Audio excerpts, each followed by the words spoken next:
Hi, I'm Rachel Truair, the Chief Marketing Officer of Simpro, and I'm here to share my predictions for what will be happening in the field services industry this year. Let's start with branding. The trades are starting to realize how important it is to have a recognizable and trustworthy brand. A strong brand in field services can really make a business stand out in an especially competitive market, make customers feel good about it, and also keep them coming back. Things like online reviews, social media, and professional branding all help create a great image. And as buyers become even more discerning, especially in the commercial space, a well-made brand that shows reliability, quality, and strong values will be a big factor of how they choose to buy.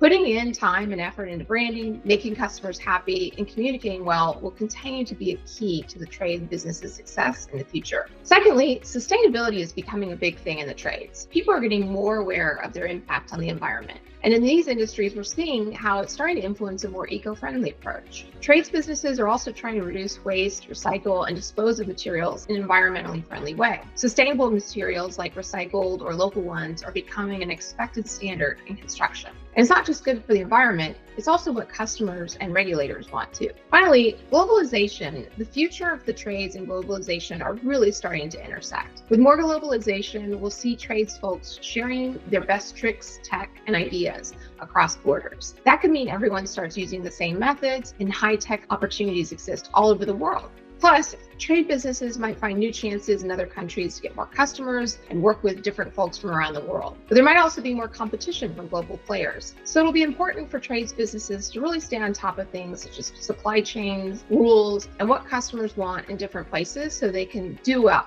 Essentially, globalization can really bring some great things and also some challenges for the trades industry.